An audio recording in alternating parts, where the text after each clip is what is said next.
This is Mike Sempervive from WrestlingObserver.com. Check me out on Wrestling Observer Live every day. And also check out your boys, Rich and James, on One Nation Radio. Woo! He now rocking with One Nation Radio. Welcome to the program. James Boy, Richard Latta, and a couple friends with the show for your wrestling needs. Shopping out the rest of the IWC. We gon' tell her how it is. We gon' shoot from the hip.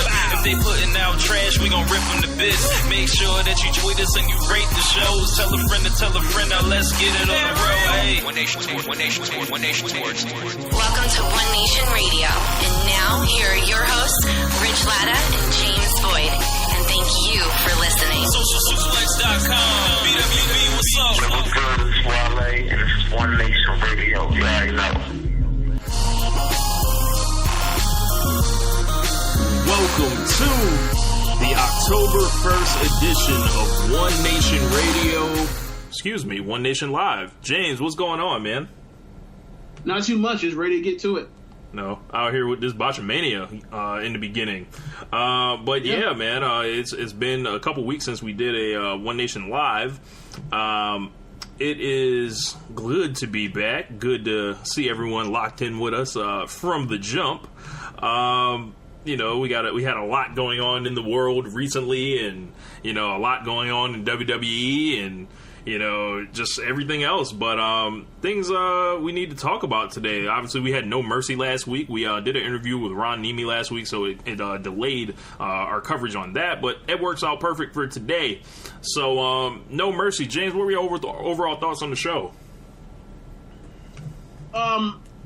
I've heard someone say this, and I can't remember who said it, but like it made you feel a lot like it was a WCW pay-per-view back during the Monday Night Wars when you're going head-to-head, but right before like everything went bad, like so like 97, 98 WCW, where the undercard is intriguing, compelling, entertaining, and then you get to the money matches, and then you're kind of, or especially the main event, and you're kind of like left wanting more. I thought the Braun Strowman versus Lesnar match it had its moments, but overall, like I felt like it went too long for what they were trying to accomplish, and ultimately, like you left it, with a bad taste in your mouth. But yeah, we'll talk. We'll expand more on that in a second. Yeah, man. I thought it was. You know, I dubbed it WrestleMania 33.5 before the show, right. And I feel like this was exactly that. You had the first half of the show that was like incredible fire, you know, and then that second half of the show, something just happens where it's not exactly like bad or anything, but it clearly isn't the same as it was in the beginning. Like there was a noticeable energy shift, and you know, all we ask is for WWE to please, in your big shows, just try to keep the same energy, bruh. Keep the same energy, as they say. Yeah, keep the energy. You know what? You know how? You know what? Who turned the tide of the vibe? You know who killed the vibe? Who? His name is Enzo Amore. And he is a certified. No, he's not. Yeah, I left it at that. His name is Enzo Amore. I ain't giving the catchphrase. Gotcha. Yeah, man. Like so remember. A few years ago, people we were listening to Alvarez and Meltzer, and they were talking about whether or not they should push Titus O'Neil or what was going on when he was getting a push at the time as like a solo act, and they were saying like, I don't know about this because he can do the mic work, and he has the presence in the ring because of his size and his physique, but like once the bell rings, I don't know because like this dude was able to have a bad match with Sami Zayn at the time. Mm-hmm. Well, Enzo Amore, like he has the mic, he has the mouth to get himself over and stay over, but like that dude had a bad match with Neville. I didn't know that could even happen. It's a completely different era that we're going to enter in the cruiserweight division. Not particularly, I just love how this feud has almost been like a microcosm of the year in WWE. It's like a lot of really good wrestlers wrestling against a lot of really like bad or limited wrestlers, and keeping the good wrestlers away from each other, for whatever reason. And instead of going into the next, you could have did like Cedric versus Neville, which I think would have melted any arena it was in, possibly at Survivor Series, when all of those other matches are kind of, lumped into the one big Survivor Series match. Nah, they want to do something else, and I guess we'll get to it later, but let's start with the main event. It was Brock Lesnar versus Braun Strowman for the Universal Championship. I read a real interesting column on Deadspin this week by David Bixen's band that pretty much alludes to everything that you were saying essentially as soon as Suplex City became a thing at SummerSlam 2014. This is like that style of match has been a cover to, prop up an increasingly limited guy who may be declining, as a performer, and then you can see him, just look at him during these matches. Like, he looks like he's about to die. He's, like, turning all types of colors, and I'm done with this shit, bro. James. So what? Are you about to go ahead? Like, do you want to say, James? Like, I want you to speak on you being clairvoyant or being able to foresee the future. Yeah, I only wish that I could just I had the audio prepared. I should have prepared better. But the thing is, like, I didn't foresee this happen. I saw it happen, right? So, like, if you remember, nobody else did. Bomani. Do you remember Bomani when he was talking about how Bomani, he was on talking about the bums show after the Donald Sterling thing happened. Yeah, and back when he was a young boy, he was on page 2 with Bill Simmons and LZ Granderson, whatever, and he was writing articles, whatever, and wasn't getting much shine for it. But he wrote this article talking about the housing discrimination policy he had got. He wrote on the Donald Sterling and his housing policy scandals, how he just settled for the biggest one ever in American history, and how, like, hey, this dude is running this league. This is an issue. And then, he's like, people are now going back and reading my article more than they did at the time when it actually came out, and they're holding me up as some type of visionary. It's like, I didn't see this happen. I saw it happen. So where were y'all, right? So my whole thing when I said about it was like, dude, like, you set a precedent. They're going to, and it gets over and it works. Like, you're going to set yourself up for them relying on something that's worked for them before, and they're just going to be lazy and not experiment with it. And I mean, the most experimentation that you see with artistically with a Lesnar match has been when he's been in these matches where he basically gets laid out for chunks of time, and the other guys pretty much do the work. And like they managed to squeak out a lot of good, not a lot. Like, he's been in a number of matches, maybe like a handful since then, or 2 handfuls since then. And he's had, don't get me wrong, like, he's had some bangers, right? The WrestleMania 31 main event, that's a banger. The first, actually, the 2 pay-per-view matches he had with Undertaker in 2015, those were bangers. Brock versus Goldberg, that's a banger. Hell, I mean, it was only a 2-minute match, but the upset when Goldberg shocks the world, that's a banger too, in my opinion. But the thing is, like, they are now at a point where, like, they're starting to have diminishing returns, and this was what I sort of was like, look, man, I hated this match when it happened, because if you book somebody like an unstoppable, unbeatable monster, you're going to have to continue to do this forever, and it is going to get boring at a certain point. And, like, me saying that wasn't like some type of, like, oh, that's a really smart take. That was more like, well, duh, that's common sense. If you run something to the ground, it will be ran into the ground. Like, that's where we are. Right. So, I wished, looking at that layout of the match, like, and it's, I mean, don't get me wrong, like, yeah, it's a setup for Brock Lesnar and Roman Reigns as being like these 2 resilient, unbeatable guys for WrestleMania. And in a sense, if that's what your main event is for WrestleMania, you can say what you want to, but ultimately, like, the job is to protect the guys that, if you're trying to secure the bag, protect the bag or whatever, they did a good job on Sunday, and in particular. But I feel like, me personally, they did a hell of a lot better job with Roman Reigns than they did Brock Lesnar on Sunday night. So Braun Strowman, I guess that's the other guy that we gotta bring up. Right. Looks like we had some comments rolling in. Gats, Rob Christian says, it doesn't matter what you do, Return of the Mac wins by default in the best R&B song tournament. Hey, Rob, thanks for ruining the tournament. Comment from Simon. He was saying, we'll get to it later on that real one. Quick, if we had did that, who would you have voted for to win the tournament? Who would have been the odds-on favorite to win the tournament? Well, you could say that, and you could say like Ignition, Crazy in Love. Like, those would have been like the top contenders. Like, Step in the Name of Love. Like, yeah, but like, Return of the Mac probably would have won this one. Would have won our tournament, of course. Yeah. Thanks for ruining the finish. Thanks, appreciate it. Threw it out there. But yeah, like Braun Strowman. Now this guy, it was a weird match. Strowman hit him with several finishers and ended up losing just a one F5. That kind of just came out of nowhere. No like real build to it. It was kind of clunky, and I don't know, man. James, you were really wanting Braun Strowman to win during this match. You were hype in ways I haven't seen you outside of a WrestleMania, and Josh was recording this. I don't know how much like video he has of this, but Josh, if you have this video, we need it now. Like, but what does this loss like do for Braun Strowman? Does it suck that he was just like essentially a challenger of the month for Brock Lesnar when this guy was at a place where he could have been your next big star, or he could still be, but I think his ceiling got lowered a little bit.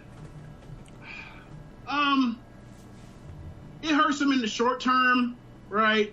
But because basically Lesnar goes away, and he can't just be put back into a Roman again this soon, right? To get his heat back. But in the long term, I think he'll be fine.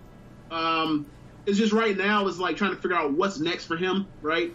I wish that the match, if the layout was better to where, if the story was, Lesnar is the guy, but he's starting to, more and more put in more desperate situation where he's working from underneath, similar to when he was basically like holding on and barely snuck out, getting away from Joe.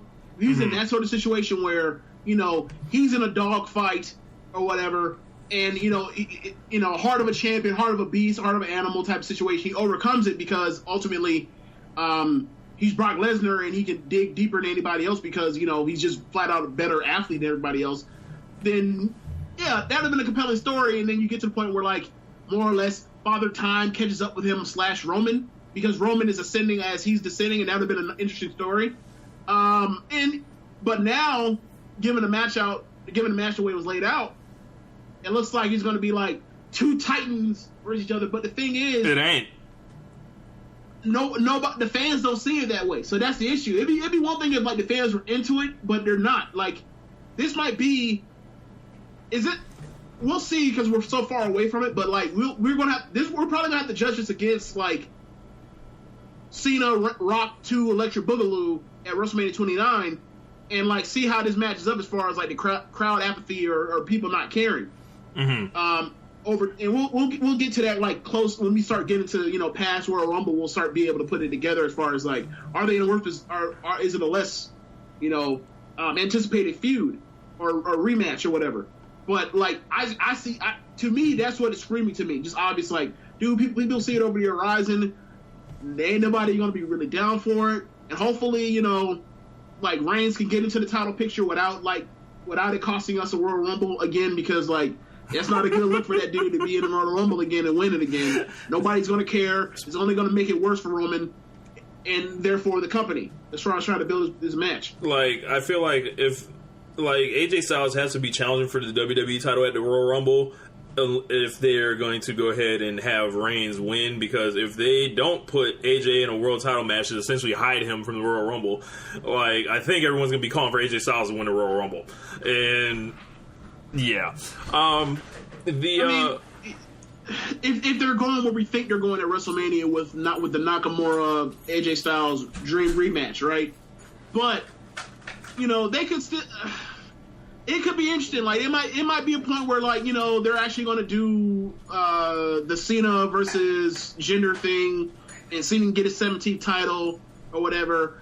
and then they can still do Nakamura versus AJ, but it's not for the belt or whatever.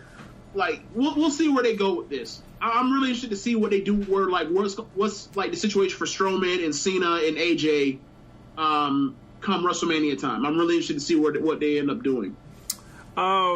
Moving on, I want to kind of fly through these because we got a lot to get to on here. John Cena and Roman Reigns. Disrespect for John Cena will not be tolerated in this direction. He put over Roman Reigns about as strong as you can put someone over. He was defeated and teased the whole retirement thing, and they went ahead and had Reigns kick out of four AAs? It was okay. So it was one AA kick out. Super AA kick out, AA chained with the rollover thing that beat AJ at Royal Rumble this year, the double one. Yep. And then he kicked out of that. So it's not even. It was escalating. It went from finisher to super finisher to double finisher, and he kicked out all of them. Oh man, made that boy look real strong. So like I don't think anyone can really say anything bad about John Cena from this day forward, and if you do, you're just hating.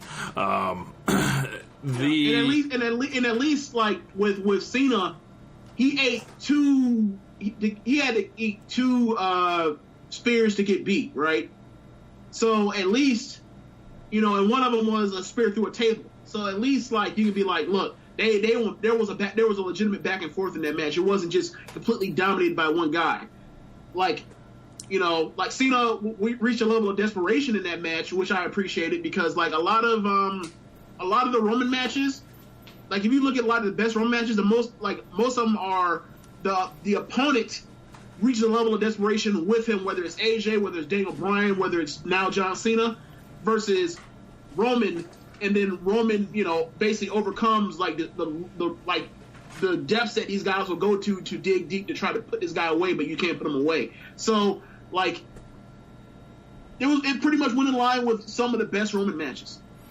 Yeah, I thought they screwed off a little bit too much in the first half of the match, and it kind of took me out of it. It just to me, I just wasn't excited during it.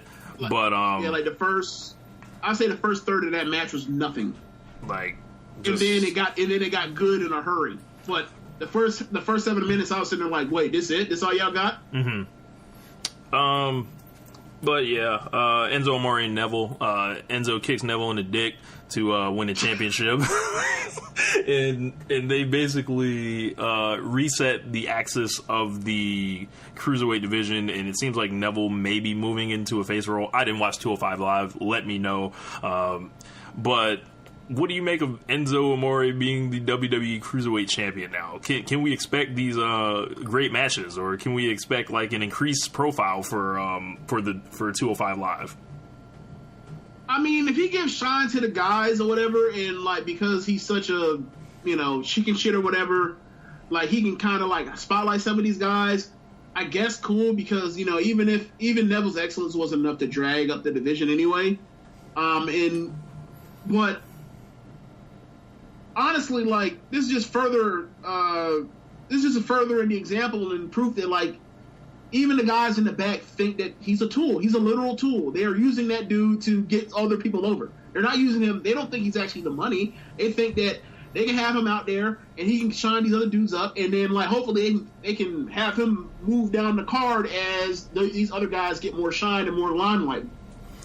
Yeah, that's a strange position for that guy to be in because in one sense, like.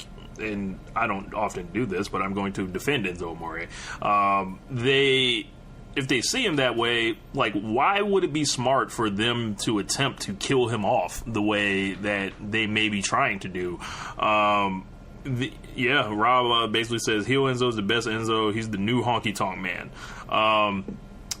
That's disgusting. With Enzo, he's not a good wrestler. You would think the 205 Live thing is built on the wrestling, but it's never really like the one thing I'll say, it can't hurt to try. I just don't think they should have put the belt on him that fast because it's like, what were the rest of y'all doing? And then the fact that Enzo was a joke literally his entire existence throughout being in WWE, and to instantly like take over the division, what does that say?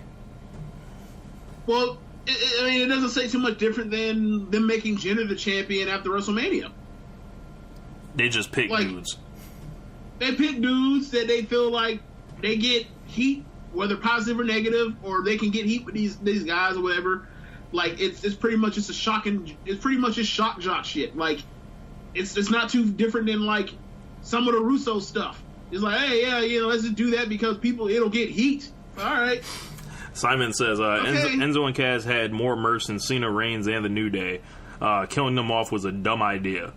I mean, if you look at it, they are much stronger as an act than they are separately.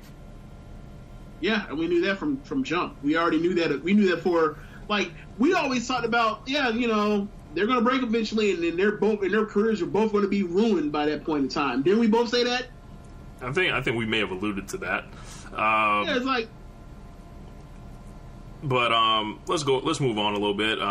Alexa Bliss, and she retained the Raw Women's Championship in a Fatal 5-Way. And if I never see a Fatal 5-Way ever again, I would be happy. This was a good match. Do not get it twisted. WWE is just leaning far too much on the more than 4 people in a match. That's as much as I can handle. Like, this isn't the Royal Rumble. This isn't the Elimination Chamber. This isn't Armageddon Hell in a Cell. Y'all just don't want to book people or leave people off shows. Like, learn to book. They don't want to tell stories. Yeah. Bayley took the pinfall, James. You being the resident, Bayley supporter, this just must have been I don't know if the straw has already been, your back has already been broken by what they've done to Bayley, or if this was it, or if it happened long ago. What are you feeling right now? Okay, so since you said the back is broken thing, I'm going to invoke the words of the great Mike Tyson. My back is broken, and if you were to ask me where is it broken, I'm just going to say spinal. Right? I'm done. It's a wrap. She's dead. Like maybe you can best case scenario, you fix her and she's around for the next 5 years. Is like your C baby face for the women. But, like, what I thought she could have been and what she was on NXT, that will never happen on the main roster. She's done. As far as that being, like, what's that? Maybe that's the goal that they want to achieve. She's done. She's a geek. She can't even, like, come back after, like, separating her shoulder, be gone for miss her pay-per-view, miss her title shot, and then, like, come back and take the pin when there's Emma in the ring.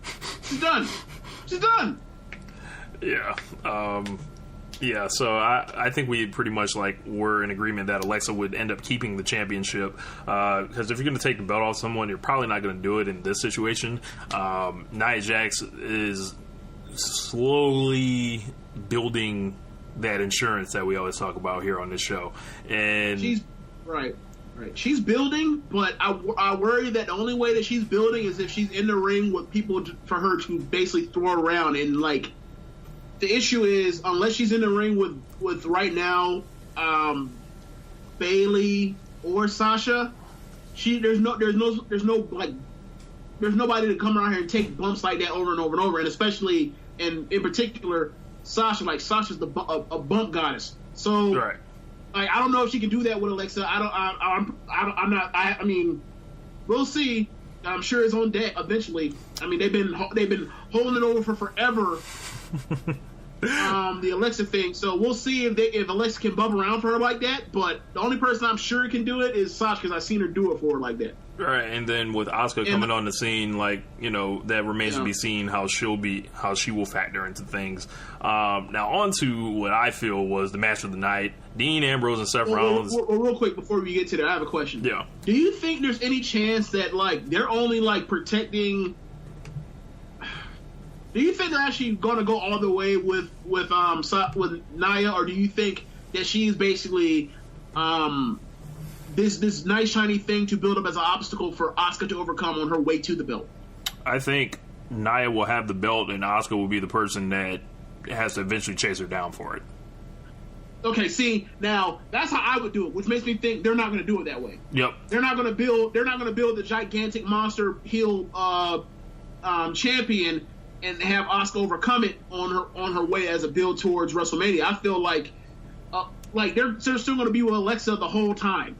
I have that sneaky feeling because like they keep holding off Nia versus Alexa so long that it's like, okay, I guess they're just not going to do it. Mm-hmm. And if they do it, it's like you have to beat Alexa Bliss. Like, how is she feasibly going to beat Nia Jax? You know, I don't know, man. I feel like Asuka comes in like she's going to be. They're going to treat her, I hate to say this, they're going to treat her like Nakamura. They're going to make, like, Emma fight her, which will be great. Which will be great. The last time them two wrestled, it was like a 4-star match, but, you know, they're not going to get the time that they got in NXT. They're going to have her take on Dana Brooke. They're going to have her take on, you know, just pretty much go up. You remember Mortal Kombat, right? You know how you had to climb that mountain and there's all those faces on the mountain? Yeah. That's what Asuka's literally going to have to do. Like... and you know, honestly, I'm okay with that. Like, because obviously, you know, this isn't. You say what you want to about the tag team divisions right now and how strong it is, or even, you know, when they focus how you know fun the women divisions are in both brands. But ultimately, outside of like the main events, outside of like the top angle at the time in each division, the rest, everything below that, that's not the money. That's not a draw, right? So. Like, if you know, it's okay for her to not be hot-shotted and put immediately into the title picture. Like, right. Let her build, you know. And I feel like maybe they learn from the mistakes of, like, what they did with Nakamura, where, like, they, you know, if you don't see him on NXT, if you haven't seen him in NXT or in New Japan, you think, like, this dude is flash, no substance for the most part. Like, he was building, like, they build him as, like, he debuts, 2 days after The Undertaker retires, right? Right. And they immediately give him the moniker of being the best striker in the business. Yeah. They immediately gave him Undertaker's little shit. Right. And they haven't let him put that on display for the most part. Like, yeah, he beats up geeks, but they're just geeks. No one cares. Like, I mean, they have sort of, you know, they protected him, and then, except for when they haven't. And it's sort of been weird for that type of thing. So you look at where he's at now, and, you know, maybe he's in a better spot if, you know, he's, you know, in a title feud against a better guy. But, like, it don't feel the same. And I wonder if part of that is because, like, he was thrown into the main event or the title picture way too soon. Mm-hmm. So I wonder if maybe, you know, they'll show more restraint with Asuka. Hopefully they do, because, you know, right? How many months are we out now for WrestleMania? Probably about 5-6 months away. So that lines up to be like, you know, if you want to do a coronation, you know, it lines up, you know. But I guess, like, my whole thing is I would like to see, like, the streak was such a big deal in NXT that, like, let her go on the streak first and then get to it. Like, what if Asuka loses her like first pay-per-view match or some shit? Like, if they mess up even Asuka, then I'm at a point now where I'm just saying, like, look, man, if you're on NXT, if you're an NXT person, like, stay there. Stay in NXT. Don't be moved up until Vince kicks rocks. Yeah. And by kicks rocks, you know what I mean by kick rocks. Yes. I mean, put in the mausoleum. Yeah. Like, until, like, it's gonna be a situation where, like, all these guys, like, at what point do guys start coming back to NXT? Because, like, they're doing nothing on the main roster. Like, yeah. Like, Sami Zayn and Bayley come back. Like, they do NXT. They do like a NXT takeover and call it Homecoming, and they bring back like Bayley and like the Revival. That's a really good idea, actually. Yeah, I mean, the thing is this, like, when they started NXT on doing the takeovers, like, they brought in Tyson Kidd and they brought in Natalya and Cesaro. And Natalya pretty much and Cesaro, and all three of those people pretty much helped jumpstart NXT to where they are. Like, Sami Zayn doesn't get over to the level he does without that Cesaro match, right? Or that Cesaro feud in general. Yeah. TJ, like that actually helped his saved career. his career. He wasn't on TV for weeks and months at a time, and then all of a sudden he's in a tag team thing with Cesaro. Natalya jumpstarts Woman Revolution. Yeah. She's an alpha along with there was the Paige and the Emma match, but like it wasn't the same thing. Like that match was so good that people were like, you need to go back and watch this, and it was word of mouth, and like the internet wrestling community was buzzing over a TakeOver match. Right. And like they need to seriously consider like some of these guys that are like you leave off TV or whatever after they've been on NXT after they've been up from NXT for a month or 9 months, take them back or whatever on NXT and let them basically try to do something, because it's better than being off TV. Yeah. We've got, speaking of Cesaro, as you were saying, Cesaro and Sheamus took on Dean Ambrose and Seth Rollins in a classic. I think this was like the best match on the show, like by a country mile. These guys, Cesaro is the ultimate toughest motherfucker in the room. He went ahead and continued fighting in the match with the jacked up grill, and basically it was like, I will not let y'all stop me.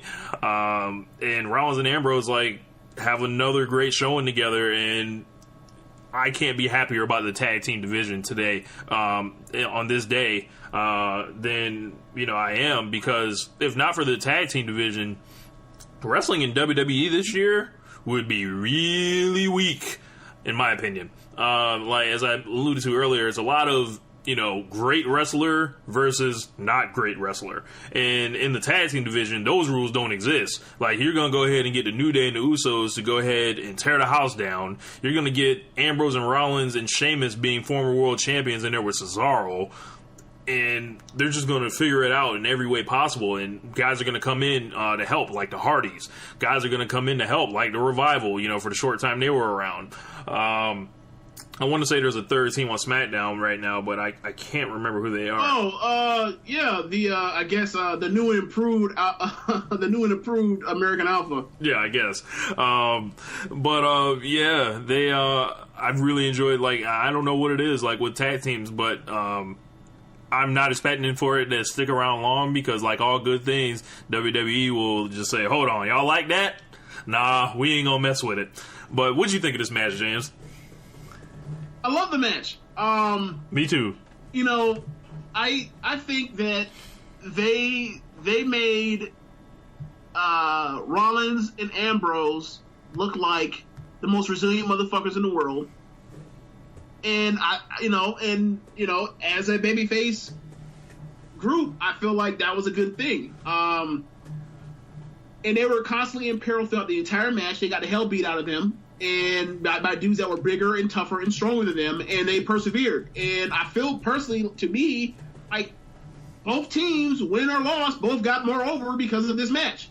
As far as Cesaro is concerned, like if it were my company and I saw a dude get 2 front teeth pushed up into his gums and then have the wherewithal to, face the hard camera and make the face to show you the teeth, to show you like, yeah, this is a real injury and I'm a tough SOB.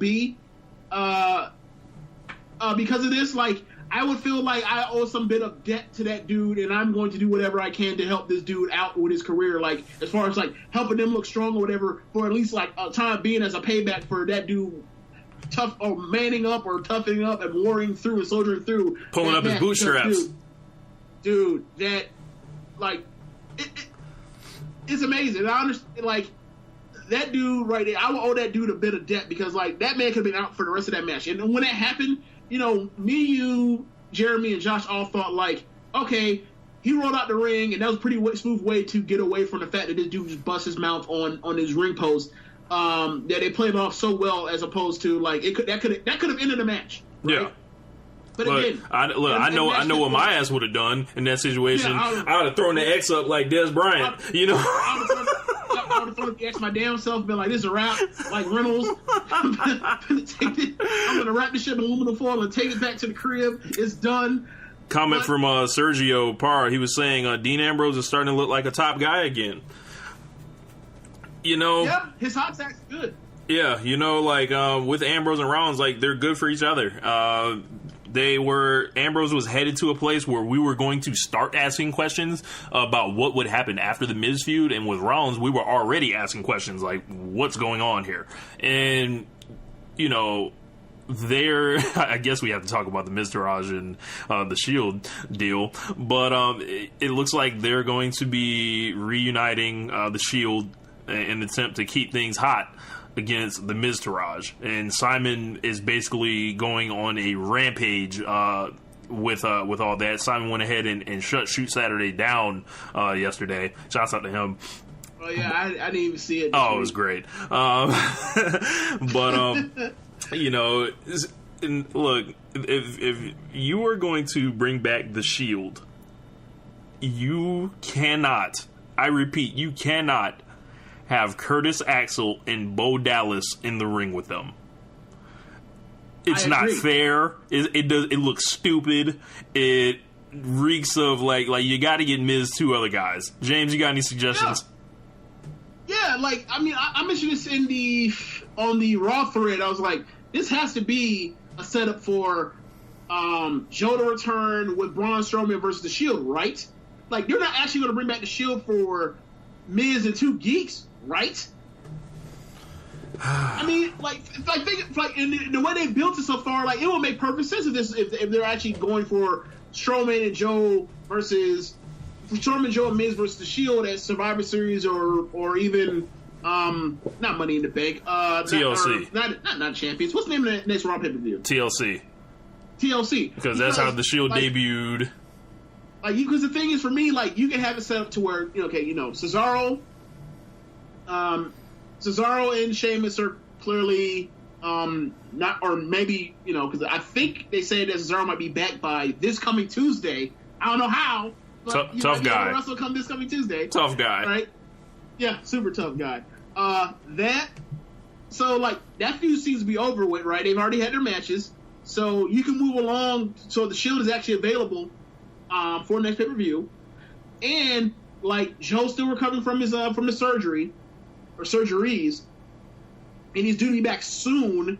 So, in theory, you can still do, like, they can all happen. And then also, like, there's nothing for Braun to do right now. So it makes sense that would be the main event thing now that Cena's gone.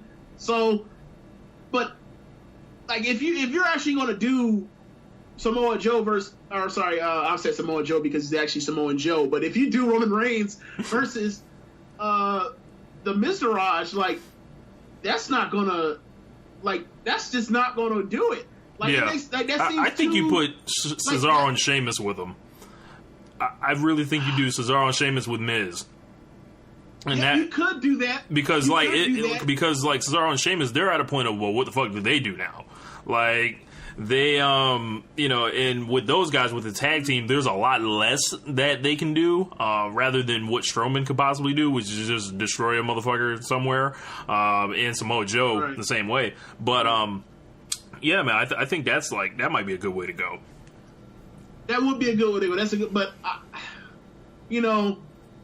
that is a good way to go. Like, I would say those would be the way better options to do than freaking Miztourage, because, like, that's just a joke. Like, that ain't not, like, is that worse than The Rock and Cena versus Awesome Truth at Survivor Series 2011? Is that worse? Oh yes, because I actually bought the Awesome Truth. Like, Awesome Truth was awesome. They were one of the best tag teams to come along, bro. The Awesome Truth was awesome. Absolutely. Look. Them doing their remix of You Suck. Doing the You Suck remix. Now, that was funny. That was fantastic. That's one of the best things WWE has done in the 6 years that we've been back.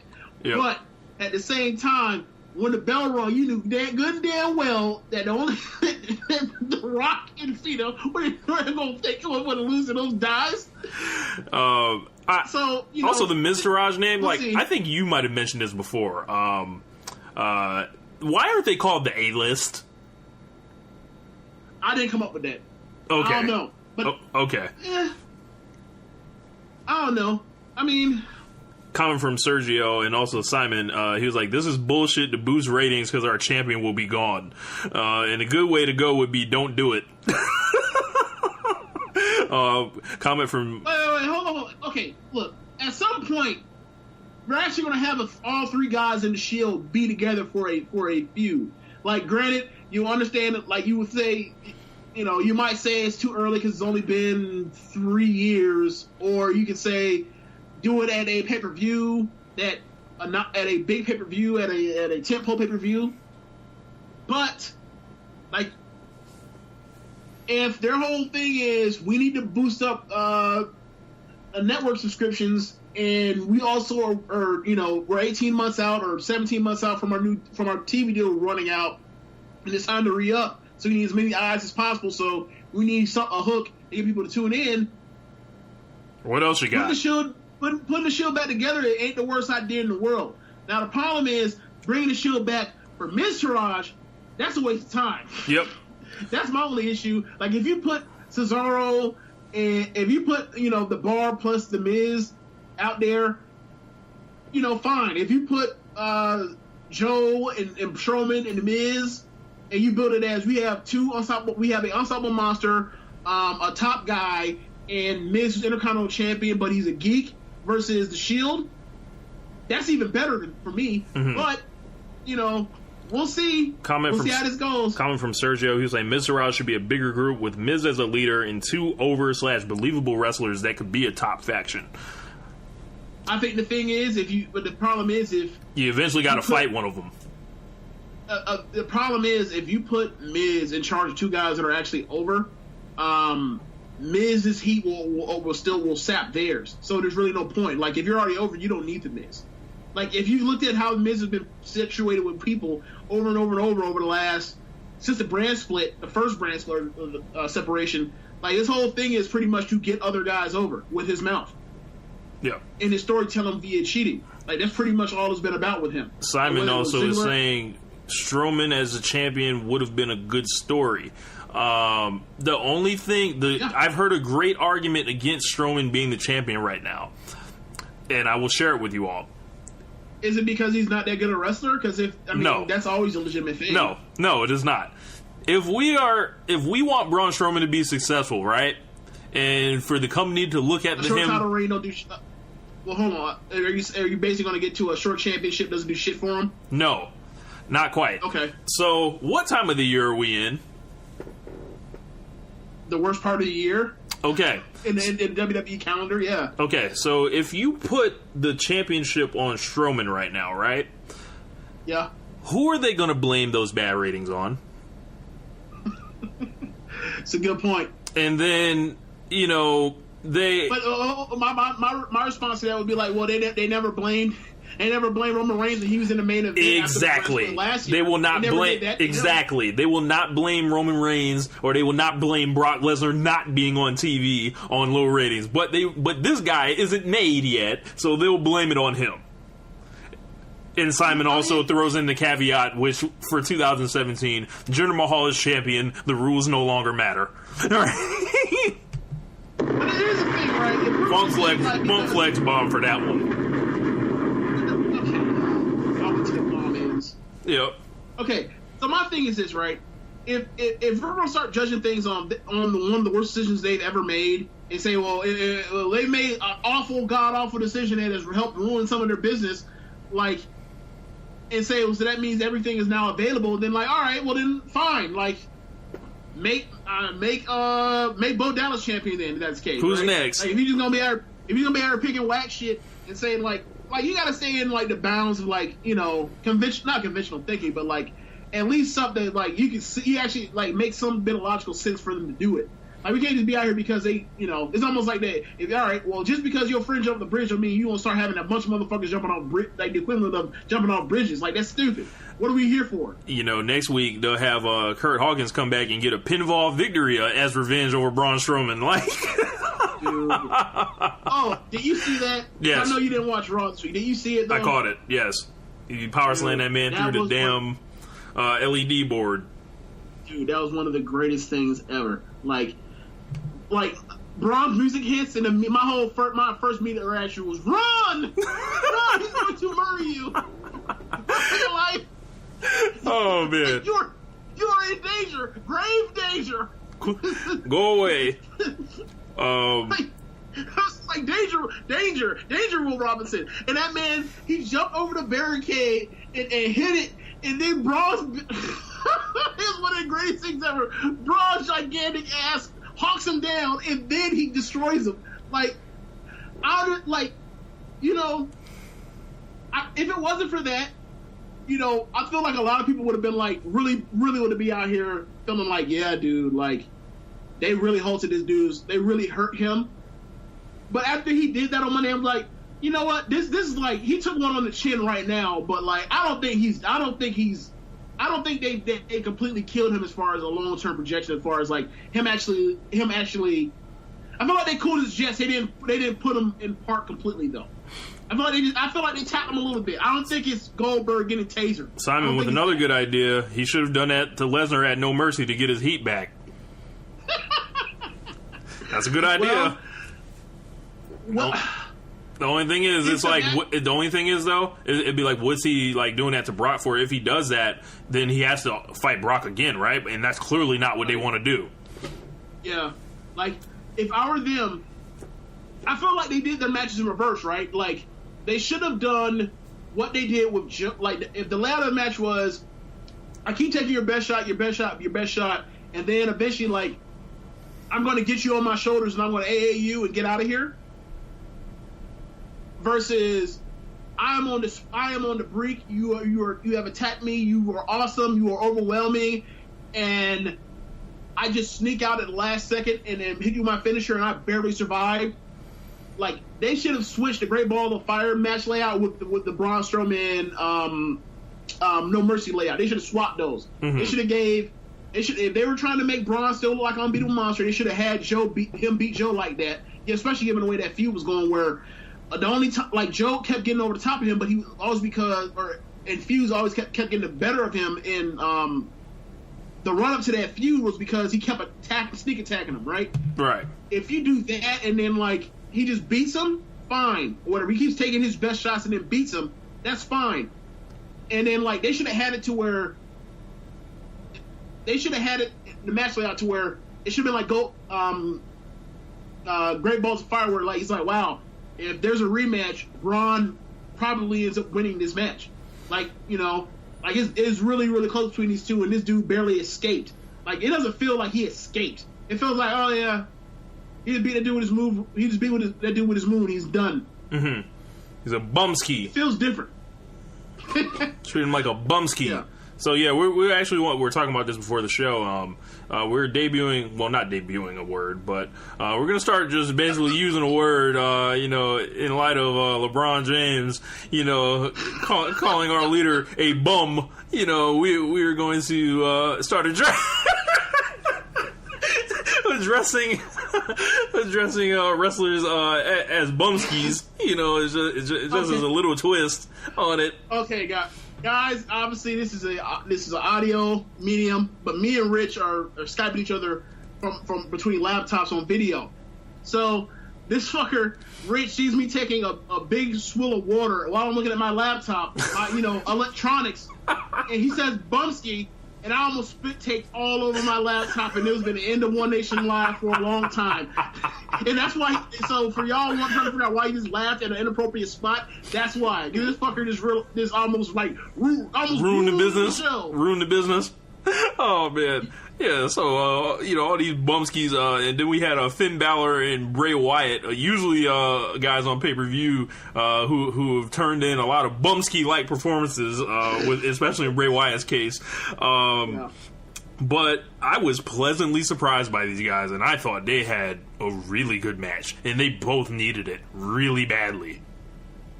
Yeah. Finn Balor's gear was raw as fuck, by the way. Yeah. I liked it too. This might be like the best pleasant surprise of all of WWE this entire year, that match. Like, it was a joy to watch. It's one of those matches where like you see it and you saw the match that they had the first go round, and you've seen what they've done on TV, and you're just like, this is not going to work out well. But they got a match to get heat based off the storytelling, where he's already beaten this dude So how could So why would this feud continue? All right, well, I'm going to injure his ribs before the match, and as a babyface, I'm going to be set up. I'm going to have the obstacle of I have to fight this guy.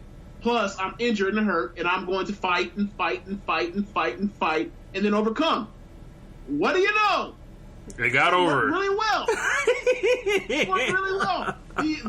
Via simple storytelling. And it was creative because they haven't done one of those in a minute where like a guy is injured. Like they've done something, they've done like the Brock and the Samoa Joe. They've done the Rusev and Orton where a guy just gets beat up on, and then the babyface is like, or the guy says, yeah, let's continue to fight with the ref asking them. Like they went beyond that. They went to where like this dude's injured, they need to walk him off, and you're thinking, wow, okay, this is going to be a no finish or no contest type of thing. Right. Set it up and hold it off for like a month. He turns around because he gets beat up on. He hears fighting words. He's like, I'm not putting up with that. Disrespect will not be tolerated, especially by this bumski. Like, yes, and he shows fire and he overcomes. And congrats to both of them because look, you're right. You're absolutely right. Those two both desperately needed a really good match to kind of build them up some positive momentum. And congrats to him because it was looking real bad for Finn a couple months ago, and it was looking even worse for for Bray Wyatt's long-term prospects because it looked like he's done. There's nothing left. Like they haven't done anything new with him. He's the same thing over and over and over, and it still is to an extent, but this was really good, and it's the first time we can say that about something that Bray's done in a long time. Yeah, shouts out to Bray Wyatt. And The Miz defeated Jason Jordan for the and retained the Intercontinental Championship, and Jason Jordan is being booed out the building. There's a lot of Rocky Maivia feel to it, and I touched on this on Chad's show a little bit. With African American wrestlers that are baby faces, and they give them this blank personality, and they just kind of struggle and get told they have no personality, and it's like they don't really know what to do with these dudes. Yeah, man. I don't know how much of it is because he doesn't have the mic work. And how much of it is because he's just saddled with a dead-end gimmick. Mm-hmm. Like, I mean, and we talked about this before. Like, if he had just been Jason Jordan, and they broke up, and they basically said we're splitting up Alpha because of the brand split, we just split them up. And he just showed up, and he had that match and he's just looking for competition. He's trying to get better, whatever. Something real simple. He can still be just the same bland babyface he is now, just without the angle thing. And he goes out there and he has that match with Finn. He has that match with Cena. He has that match with Roman. And, he's getting ran down in promos by Miz. He might be in a better spot right now. Like, I personally feel like they would have carried over from his matches. But this is, it's a real albatross around his neck. Like, every time he shows up, he's fighting an uphill battle off rip. Yeah. And, we'll see where it goes, but I'm still of the opinion that they've got to make it wacky. He's not going to overcome this unless he drops this thing or they do turn him heel. They've got to make him wacky, and that promo he did after the match, I thought he was going to go there. He looked over the line and it was like, matter of fact, I'm not going to run across the gun line today. But it's coming. It's inside of him. I can see it. Like, hold on, y'all booing me? So, I guess what I'm going to ask you is, if they do go heel with him, right? Yep. Do they go with it where he's a heel where he's basically saying, you guys turn your back on me, or do you think he needs to be like the Kurt Angle early days heel where he's a heel that doesn't realize he's a heel? No. He still acts like a good guy, like he's Bob Backlund in '94. He needs to be like, why don't y'all love me like y'all love him? I'm just as good as him in his own delusional mind or whatever. And be like, why don't y'all love me like y'all love Kurt Angle? Like when he comes out here, y'all worship him, and I'm with him. Why don't y'all love me? You know, y'all ain't got no love for Dr. Dre and Snoop Dogg. Y'all don't love us. Yes. Okay. Yeah. So Sergio says he thinks Jason Jordan would have worked as a face regardless.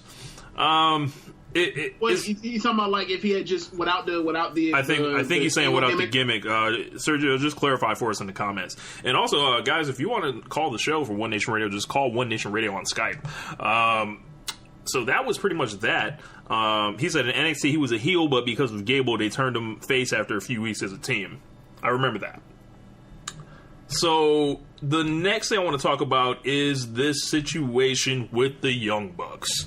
If you guys are, not following it, the Young Bucks did, and Cody Rhodes and Cody Rhodes' wife Brandy and Hangman Page showed up outside of Raw and spoofed the invasion angle that DX did in 1998 to WCW, and they pretty much started exposing WWE, saying, "Yeah, y'all got free tickets available, or y'all not sold out, or something to that extent," and was like leading, like they had the big microphone and hyping up the crowd and all that. And so WWE responded with basically one of those cease and desist letters. And if you do not, hold on. Okay. I'm gonna set the table. Hold on. Officially, we don't know if the two things are correlated. Nudge, nudge, wink, wink. Right. So we'll give them the benefit of the doubt there. But I find it real hard to believe that they didn't notice these guys were doing this until today. Or, Monday, Tuesday, whatever. So on Being the Elite, they've had these like storylines that were like works that WWE was like cease and desisting, like the catchphrases that they made up, like the fuck the revival stuff and the suck it stuff. They obviously didn't make it up, but the whole thing about the Young Bucks is that it is an entire work. Like, it's not a situation where they are a ripoff of like a Dolph Ziggler is a ripoff of Mr. Perfect or Shawn Michaels. These are guys that are tongue in cheek, like saying, "Hey, y'all remember this? So we're just gonna do it because we know it pisses people off." Like, it's a self-awareness. Yes, and these guys immediately after receiving an actual cease and desist letter over the Too Sweet hand gesture, they turn it into another T-shirt, and it's like WWE is throwing gasoline on the fire with these guys because these guys are hustlers, they're inventors and visionaries, like, and they know what their audience wants. Yeah, are you shocked? Right. James, what do you think about all this? Yeah, I mean, I feel like there's definitely something to what you just said. So I feel like they are, how do I say this? If this was 2000, if this was like 1998, like, can you imagine like Paul Heyman getting their hands on the Young Bucks? Like, you know how much he would love the Young Bucks as far as like guys that are resourceful and use anything they can that's any bit of reality to get themselves over and to say in the market that shit. Like, he would love this. Like, this is such a resourceful wrestling thing, and like it also adds to like their history because like people know that they had tryouts at WWE. People know that like they gave them an offer and they turned it and they rejected WWE's offer and stayed on the road and stayed on the indies or whatever. So like this just adds to it. So like eventually when they do, how many years down the line when they eventually do decide to cash out on NXT or in WWE, like, it's going to be a long time coming, and like we're all going to like look back and be like, they're probably going to use this as far as like they're probably going to hold some type of revolt. Like if they ever do a Bullet Club thing, a Bullet Club versus WWE thing, like this will be brought up, and it's going to be great. Yep. Like, and for the last like 4 or 5 years, like they've been like one of the hottest things in wrestling, unquestionably, and they've like. The guys was like, yo, they're acting like they're the NWO over in Japan, and then every one of these top guys that they spin out becomes a guy. Like Finn Balor becomes a guy, AJ Styles becomes a guy. Now Kenny Omega is the guy, like in wrestling, like as far as like globally. And Cody keeps getting dates everywhere, like he's a guy. Yep, and he's a world champion in Ring of Honor now. So they like this is. I think WWE, they wish they were in it. They wish they were able to regulate, some type of, get some income off this stuff. And they seen these guys and finally found a way like, yo, we have it trademarked. So, yeah, if you want to argue like the legal business end of it, cool. That's also whack as fuck. By the way, and I don't have a problem with WWE basically saying, hey, $150,000, stop using our shit, because the Young Bucks clearly don't have a problem with that, because all they're going to do is turn that into like, all right, you remember, you follow Rap James, and some of y'all listen to this. What happened when Uncle Luke got served in papers, y'all need to be banned out here. This man turned around and was like, banned in the USA. It just made him bigger. Like NWA and Ice Cube. Oh, y'all, Tipper Gore. Oh, y'all shouldn't be listening to this. This is foolish. They're talking about killing the cops. They're talking about this is inappropriate. And what did that do? It made people want to seek them out more. It made them bigger stars. Like, so, like, it's very, like, if their whole thing is actually to really quash those guys, hurt their pockets, they made a mistake by putting a light on it. Like, it also makes WWE look like lame, because WWE, for how many years now have like WWE's talent pool been refurbished by indie acts, right? How many years now? We on like What like year 5. 2010-ish? 2011-ish? Yeah, more than that, yeah. Yeah, like... Sergio says WWE doesn't have a trademark, but I believe they do claim it as their intellectual property. Yeah, whatever. I don't know.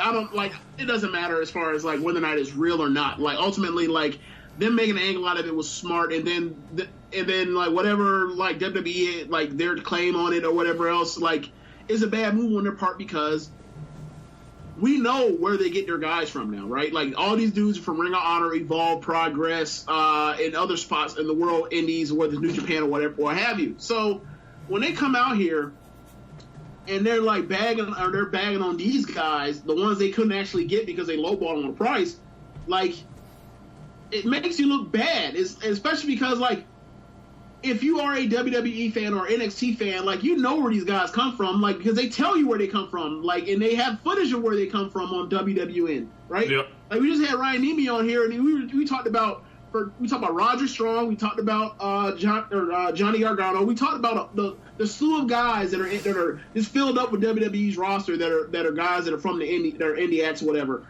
and like, for you, it's almost like you're biting off. You're cutting off your nose to spite your face. It's like, dude, like, why would you do this knowing, like, years down the line, eventually, like, you're eventually going to get the New Day, or not New Day, the Young Bucks. Young Bucks. It's just bad for me. It's just bad business. Yeah, and if I'm WWE, I want the Young Bucks to get as big as possible so they can bring them in and use them as real stars. But that might not be the mentality in that company. They want to bring these guys in, and they might want to pay them as least as amount as they can, and take them off the road to cool their jets, like Chris Hero or something like that. Yeah, there has been saying you never know time that WWE, they just want to own anything that's hot. And then just not actually to, like, run with it, but just to make sure nothing else gets hot outside of WWE's world. Yeah. Outside, like, the world of wrestling. So, that does fall in line. I mean, either way, that still falls in line with that, where it's just like, we can't let anything, get any type of buzz or whatever, or seem cool or whatever else. Like, we want to be the only show. Like, if you, like, they want to be almost like, what's the name of the, they want to be Disney? No, like, basically the I want in. Like, anybody that's selling dime bags, I want in. Yeah. Yep.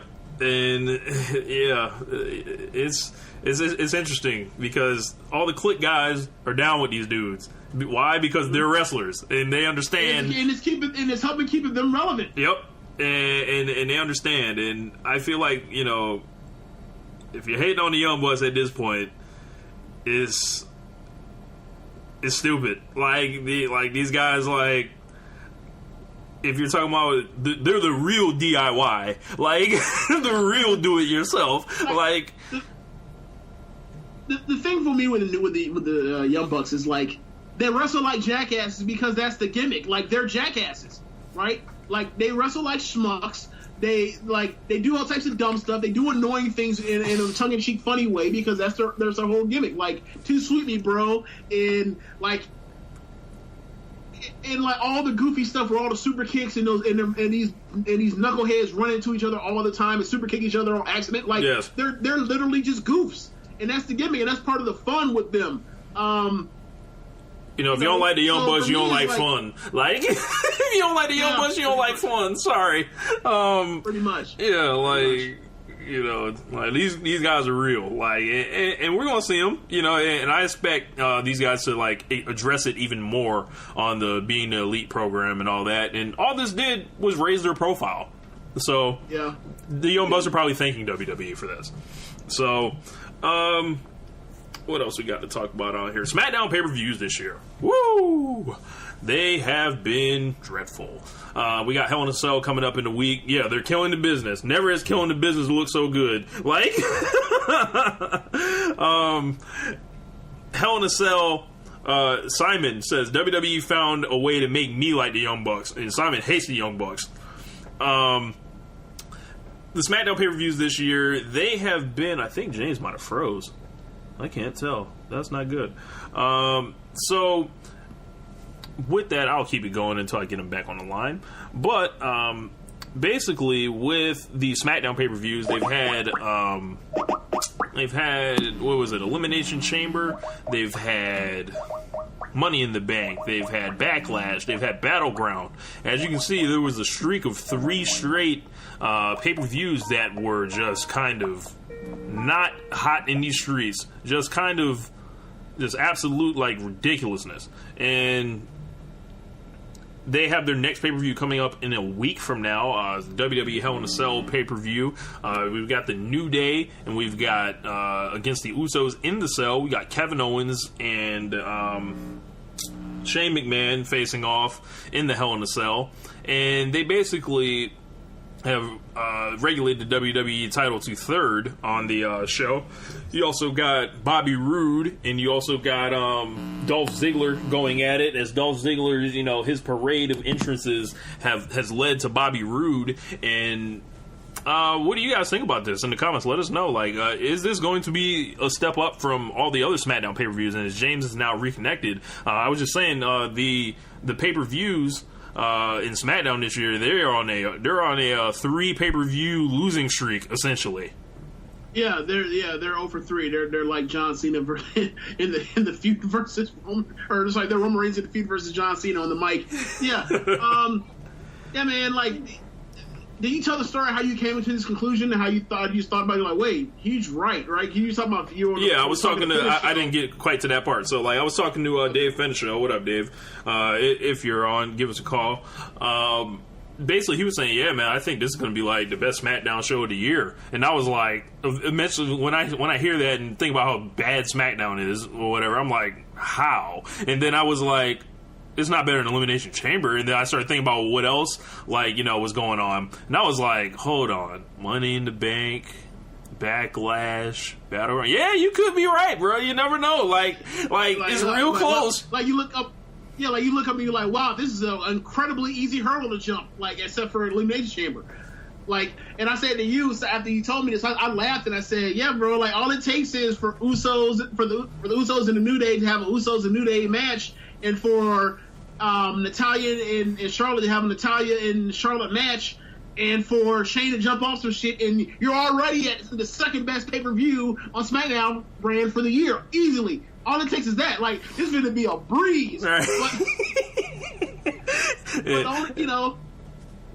But we'll see what they do with the rest of it. But, it seems like they could be onto a nice spot. All it really takes is for Jinder to have, a different fuck finish to his pay-per-view match. And, we there. We going to be in a nice spot. We going to be out here sin pretty or whatever. Look, I think, and I mentioned this to you before the show went on air, James, I think they have heard our complaints. I think they will not finish the match with the Singh brothers.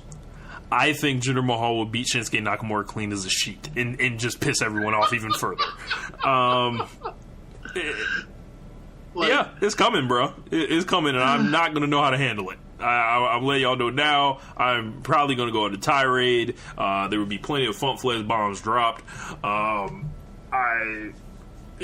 Whatever. If they want to kill their business, fine. But AJ Styles and Baron Corbin. Let's see. He said, although it does give AJ a way to drop the U.S. Championship without him taking the pin. Is that the case? Because I don't know if it's Styles versus AJ or is it a triple threat match? I haven't heard yet. So, if it was a triple threat match, maybe they could have Baron Corbin pin Ty Dillinger and then AJ, not actually take the pin and lose that title. But, I'm ready for the AJ Styles I know and love to return. I'm sick of him, getting stuck with their booking, getting stuck with bad opponents, getting stuck losing to Jinder Mahal, like on the go home show, of a SmackDown. Where is my AJ Styles from 2016 at? You don't have to say that. You like, where's my AJ Styles since WrestleMania? It's not even been that far. It's been like since WrestleMania, they've done like nothing with that guy. It's so weird. It's so weird in that situation because they had a dude that like could immediately carry your brand, and they're like, oh, we found a guy that can actually like be the anchor for us and be our compass for whenever we whatever directions we decide to go. And they're like, nope, fuck him. Fuck him. And like, I guess he might still be that guy because, he's still, like, in the grand scheme of things, him and Kevin Owens are still the two top guys in that brand. But the fact that, like, they're off doing this other shit, it also makes it, like, you almost get lost and almost forget that. But you can see how they position that Jinder. Like, Jinder's not their main event top guy. He's not. He's literally a dude with a belt. Yeah, like he's a dude that they put the belt on and like have lowered the belt to put it on him. Like, and that's an issue, and that's something that I feel like is a mistake. But at least they're not throwing him down or throwing the main event, I guess. True. But for me, it's like not only has it weakened your belt, like it's also weakened like your top guys in the brand. Like it hurt the belt, it hurt AJ, it hurt Kevin Owens who just got there. It hurt Cena. And Cena didn't even get a chance to even fight for the belt, but it hurts Cena. It also hurts the new guy you brought in, your new guy that you brought in to quote unquote chase after the belt months later, and Nakamura. Like this whole situation has made the whole entire main event scene on SmackDown worse. So like, great job, I guess. Congrats. Mission accomplished. I don't know what to say. Road Dogg. Dylan says Muhammad Hassan will return. I think that man's out of the wrestling business. Like I wasn't there for all that Muhammad Hassan stuff. Y'all got to tell me, but yeah, man. I think that's pretty much everything that I had wanted to talk about. But yeah, the rest of those SmackDown pay-per-views that were atrocious this year, and they need to turn around, and hopefully they can, because I want to like WWE. I really do, despite what some people may think. Like I want to be excited by the shows. I want whatever happened in 2016 to continue. But when we got to 2017, WWE just decided they want to do something else. And yes, it's their company. They can experiment, but we also have the right not to like that shit. Yeah. Like, I think my thing, I'm missing where I'm at, where, like, I can still find things to be excited for because the roster is so stacked with talent. From time to time, they're just like, well, if they fuck around and book right, like, this could be really good. Or if they give this a bit of shine and a chance of spotlight, it could be really good. Like, if they actually, if they treat, Rollins and Ambrose like the stars that they actually have been in the company, and don't treat them as if like where like they were headed before they teamed up. You can shine them up real nice. You can have something as far as a legitimate tag team that can draw and be and actually be an anchor to the show. They did that. Mission accomplished. But if you want to do bullshit like have all the screwy finishes in AJ versus Kevin Owens. Then that's what you can also end up with a lot. So like, it's really easy for me to actually like buy into stuff. And you've seen me even at SummerSlam say like, look, this card is stacked on paper. We'll see what they do. I feel optimistic about what they're going to do. It didn't work out for the first half of the show, but the second half was damn good. So like it's pretty much right now it's just a mixed bag, and you got to take the good with the bad or whatever, and they're all over the place like a roller coaster going up and down. But in the meantime, try to focus on the stuff that's good at the time.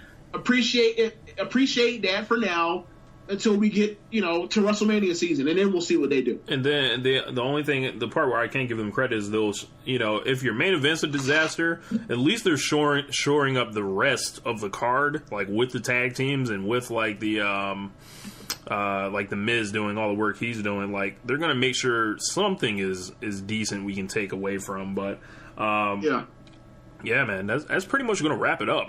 If you guys go ahead. Oh, yeah. The new part of the show now, we're starting to do weekly suggestions, or I guess shout-outs or whatever. So, like once a week, or I guess every show, depends on if we remember it, that like we'll do something like that we come across in our lives, whatever we should suggest to the people, like recommendations, if you will. So, yeah. Rich, you have a recommendation this week? Give me a moment, and I'll think of one. I'm sure you do. Okay. So, for those that use Pandora, today I woke up and I just decided, because I just out of random, I decided, hey, you know what? You know what might be a good Pandora station? The Queen Pandora station. And my God, that thing was loaded to the gills with number classic rock hits. Like, I am going to go into my Pandora, but they had, like, the first song was We Are the Champions. I got Aerosmith Dream on. I got Eye of the Tiger. I Can't Get No Satisfaction by the Stones. Like, that joint was number bangers, bruh. Number bangers. Like, so I suggest for y'all, like, if any of y'all have like a 70s rock phase or whatever that y'all are into, or even 80s, like, hell, they play Sweet Child of Mine, and I ain't heard Sweet Child of Mine in forever. And dude, like, it feels like that Slash guitar solo is like, that's what you arise from. That's what, like, when you get to heaven, that's what that sounds like. It's just beautiful, bro. And like, I've been in a good mood all day because of the Queen Pandora station. So I suggest y'all try that one out. Yeah, man. So I guess if we're gonna stick with music, I'll stick with music as well. Something I had been listening to a lot of is that A$AP Ferg album.